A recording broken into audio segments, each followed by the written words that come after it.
Bonjour à tous, mon nom est Nathalie, je suis la traductrice, l'animatrice et la créatrice d'Info Local au Japon. Et nous allons encore une fois parler de typhons, mais avant de parler des typhons, j'aimerais faire un petit aparté pour ce qui se passe actuellement dans la région de Kumamoto et le séisme. D'abord parce que j'ai reçu des messages de personnes qui se sentaient angoissées par ces informations, ce que je comprends tout à fait. Donc j'aimerais, reprendre un petit peu, heu, quelques explications et essayer de vous rassurer en même temps. D'abord, le séisme de Kumamoto, c'est un séisme qui arrive et on s'attend à ce qu'il y en ait des gros qui arrivent au Japon assez régulièrement. C'est un séisme qui est arrivé alors qu'on parlait déjà d'une probabilité qu'il arrive. Malheureusement, le Kyushu est une région qui a beaucoup de volcans et qui a beaucoup de failles et l'activité sismique y est importante. Donc malheureusement, c'est arrivé. Moi, mon travail, c'est d'essayer de donner de l'espoir et d'aider à reprendre la vie. Donc je publie beaucoup d'informations en ce moment sur comment trouver de l'eau, comment trouver les aides et cetera. Simplement, c'est une façon pour tous aussi de savoir que même dans une situation qui est aussi difficile, le Japon n'abandonne pas sa population et aide à s'en sortir. Et les gens du Kyushu sont des personnes qui ont l'habitude de beaucoup d'intempéries. Malheureusement, on a cette habitude-là, puisque moi j'y vis également, et tout le monde s'entraide énormément pour reconstruire très rapidement.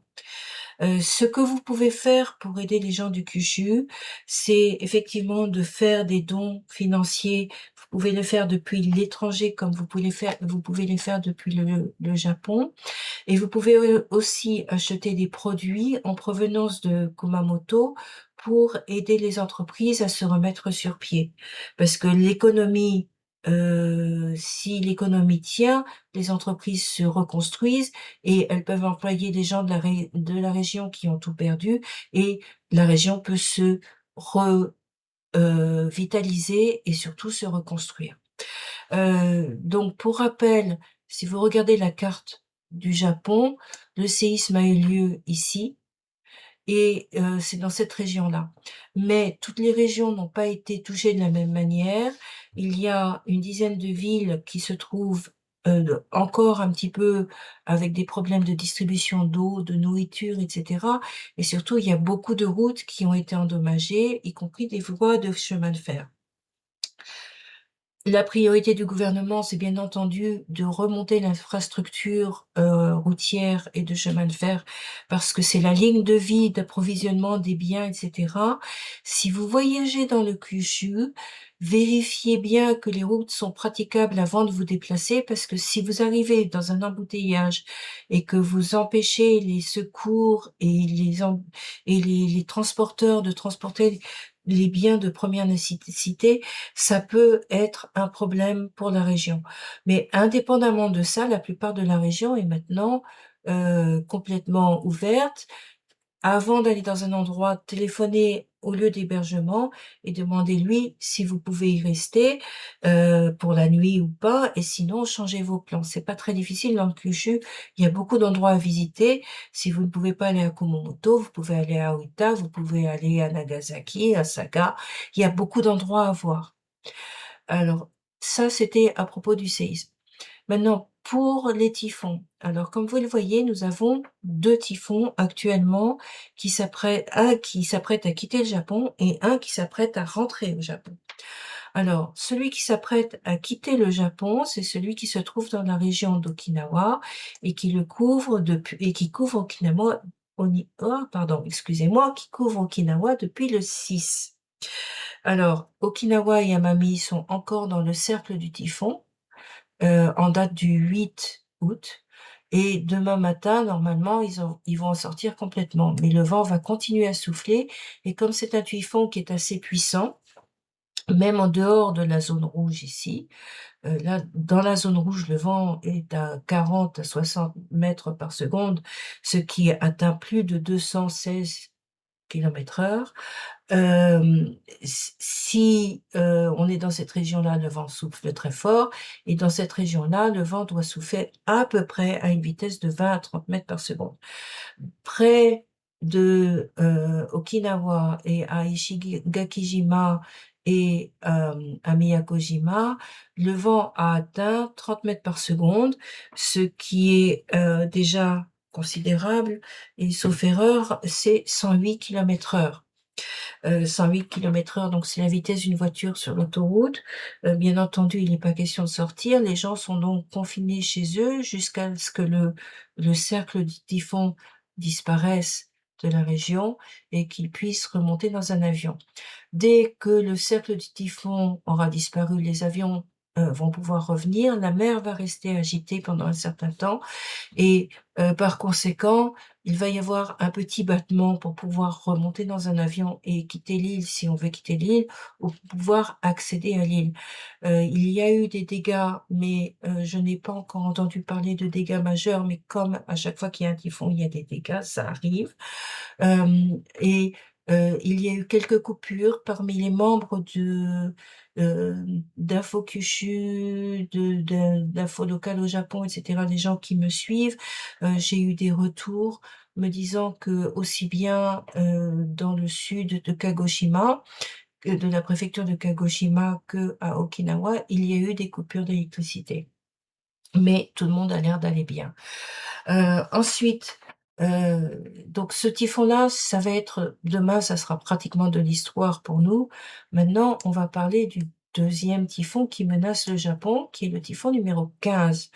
Alors, Changhong est un nouveau typhon qui s'est formé, comme vous le voyez, à peu près au même endroit que le précédent, mais qui ne deviendra pas un typhon très puissant. Par contre, c'est un sujet de préoccupation. D'abord parce qu'il a une trajectoire qui est assez inhabituelle. C'est un sujet de préoccupation parce qu'il arrive assez haut, en latitude par rapport au Japon. Habituellement, les typhons arrivent plutôt, dans le sud ou la région de Tokyo. Je n'ai que très rarement vu des typhons atterrir dans la région du Tohoku. En fait, je ne me souviens pas en avoir vu et c'est assez inhabituel pour moi. Ce qui fait que j'ai beaucoup de mal à vous dire quel sera le niveau de danger au moment où le vent va arriver et au moment où il va atterrir. Mais comme c'est un typhon, mais au sens japonais du terme typhon, au sens, de la communauté internationale, ça serait une, comment on appelle ça? Une tempête tropicale. Comme c'est un typhon au sens japonais du mot, il faut en tenir compte parce que au moment où il va atterrir, l'endroit où il atterrira risque d'avoir des dégâts, des coupures d'électricité, et cetera, si le vent est assez fort. Et pour l'instant, on n'est pas très inquiet sur des vents extrêmement forts, mais ils seront suffisamment forts pour empêcher les avions de voler dans la région et peut-être même jusqu'à Tokyo. Alors comment va-t-on savoir cela? Je fais comme je fais d'habitude, quelques cercles simplement pour vous montrer ce qu'il faut, anticiper. Donc si la croix, ici, c'est l'œil du typhon et si je fais un cercle au même endroit que le cercle actuel, simplement pour que l'on se fasse une idée, on pourra y arriver. Voilà, donc vous avez le typhon qui se trouve à peu près ici et la trajectoire du typhon, si elle a été bien calculée, devrait passer comme cela. Donc si le typhon se déplace, il va suivre cette trace et s'ils n'ont pas fait d'erreur de calcul, le typhon va suivre ce chemin-là et hop, vous voyez que entre le 10 à 21h et le 11 à 21h, le typhon va couvrir Tokyo et il va couvrir le Tohoku jusqu'à une partie de Hokkaido. Puis, une fois il va même atteindre, en fait, le mont Fuji et une fois qu'il aura fini de passer dans cette région-là, il va suivre son chemin vers la Corée. Alors ce chemin est très inhabituel pour des typhons. Ça arrive de temps en temps, hein, mais à cette hauteur-là, j'en ai rarement vu. Donc j'ai vraiment du mal à imaginer comment ça va se passer et comment les compagnies d'aviation vont gérer la situation. Alors, premièrement, ce qui risque de poser un problème, c'est quand le typhon va arriver à peu près ici. Tant qu'il est en mer, le typhon va continuer à s'alimenter en vent. Je vais changer de couleur simplement pour que ça soit un peu plus visible. Donc le typhon a du vent qui tourne à l'intérieur, d'accord? Il y a du vent qui tourne à l'intérieur du typhon. Si je regarde ça, le vent tourne à l'intérieur du typhon, comme cela. Et puis il y a du vent qui pousse le typhon. Il y a le vent qui pousse le typhon, qui va le pousser comme ça. Alors, les personnes qui sont sur le côté droit de la trajectoire vont avoir du vent plus du vent, c'est-à-dire double vent, donc ça va être très fort. Les personnes qui sont sur le côté gauche de la trajectoire vont avoir du vent qui annule du vent, donc le vent sera moins fort. Mais le vent sera quand même fort. Et ça ne veut pas dire qu'il n'y aura pas de vent, ça veut dire que le vent sera fort, mais qu'il sera moins fort. Et puis, en plus de ça, il va y avoir beaucoup de pluie. Alors, le Tohoku n'est pas comme le Kyushu avec, un terrain qui est capable d'absorber beaucoup de pluie, ce qui fait que très peu de pluie peut provoquer des inondations. Ça, c'est un gros problème dans la région. Ça arrive chaque année. Il suffit qu'il pleuve plus que d'habitude pour qu'il y ait des inondations. On peut se référer à l'exemple de la préfecture de Akita, qui a eu, des inondations en plein centre-ville avec des voitures qui, étaient sous l'eau et ça a mis à peu près 10 jours à se dégorger. Donc ça, ce sont des choses qui, peuvent être embêtantes et qui peuvent aussi, provoquer des perturbations de Shinkansen. Les avions pourraient ne plus voler dans cette région-là aussi. Et ce qui est embêtant, c'est que c'est la période des congés scolaires et de la fête des Obon, donc les gens rentrent ou se déplacent beaucoup dans le Japon et donc il y a des gens qui risquent d'être coincés dans la région, et il va y avoir, beaucoup de queues pour les trains si jamais cela devait arriver. Alors la deuxième grande inconnue par rapport à tout cela, c'est à quel endroit exactement le typhon va atterrir parce que moi quand j'ai regardé, la trajectoire du typhon, au départ, le typhon devait atterrir devait se déplacer dans cette région-là et là, on n'y est plus. Maintenant, il arrive plus dans la région de, Fukushima et dans la région de Tokyo. Il pourrait aussi arriver un peu plus bas, on n'en sait rien. Toujours est-il que, il y a beaucoup d'inconnus, notamment et vous voyez que, par rapport à cette carte, je vais redonner quelques bases, mais par rapport à cette carte, si vous prenez la trajectoire du typhon, excusez-moi, je refais ce cercle. Si vous prenez la trajectoire du typhon, ah, toutes mes excuses, je refais le cercle pour que ça soit plus facile à comprendre. Voilà. Donc vous déplacez le typhon sur la trajectoire telle qu'elle a été, envisagée jusqu'à présent. Et maintenant, vous allez suivre la trajectoire au milieu, je vous l'ai montré tout à l'heure, mais supposez que le typhon se déplace plus vers le nord. Alors vous suivez la trajectoire de la ligne blanche. Quand il arrive à cet endroit-là, les prévisions vont changer, d'accord? Et à ce moment-là, le cercle des prévisions va dire: «Bon ben, à ce moment-là, moi, à partir de demain, les prévisions vont être du style» excusez-moi, à partir d'ici, le typhon pourrait prendre cette trajectoire-là. Donc ici, cette ligne-là deviendrait un pointillé et puis le typhon pourrait aller plus à droite ou plus à gauche.